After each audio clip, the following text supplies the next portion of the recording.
সুপ্রিয় দর্শক মণ্ডলী, আসসালামু আলাইকুম।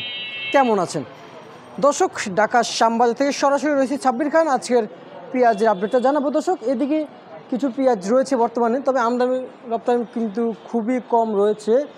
এই যে রসুন, আবার আমরা দেখতে পাচ্ছি কিছু রসুনও আছে বাজারে। তো কত করে বেচা বিক্রি হচ্ছে দর্শক, কথা বলবো আরদার সাথে। দর্শক সঙ্গে থাকেন।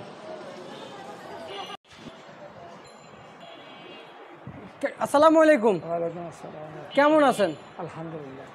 পেঁয়াজের বাজার কি খবর আজকে, বাড়তির দিকে না কমতির দিকে? আজকে বাড়তি তো, গতকালকে আজকে একটু পেঁয়াজের বাজার ভালো আছে। আজকে গতকালকে থেকে আজকে পেঁয়াজ বাজার একটু ভালো। হ্যাঁ, আচ্ছা আচ্ছা, আমদানি রপ্তানি কেমন হচ্ছে বাজারে? আমদানি রপ্তানি তত একটা না, মোটামুটি আর কি, একবারে বেশি না, মানে হালকা পাতলাই। হালকা পাতলা না? হ্যাঁ। আচ্ছা আচ্ছা। এগুলো কোন জায়গায় পেঁয়াজ এগুলো? এগুলো হলো আপনার পাবনার পেঁয়াজ। পাবনার পেঁয়াজ আজকের বাজারে কত করে বিক্রি করতেছেন? এগুলো 108 থেকে 110 টাকা।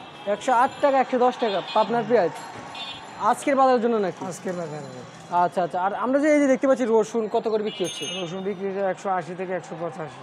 180 থেকে 185। 185 টাকা।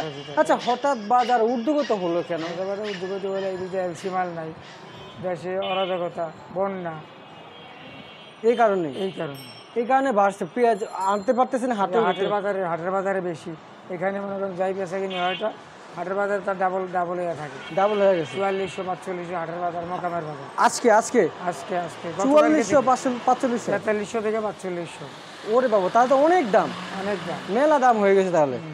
আচ্ছা, এই যে বর্তমানে এলসি পেঁয়াজ কত করে বাজারে বিক্রি হচ্ছিল আজকে? সেম এই যে দেশি পেঁয়াজের সেম সেম বিক্রি হয়ে গেছে। সেমে বিক্রি হইতে আছে। আচ্ছা ঠিক আছে, আপনাকে অসংখ্য ধন্যবাদ দর্শক। ঢাকা শ্যামবাজার থেকে আজকের পেঁয়াজের আপডেটটা জানালাম ইতিমধ্যে।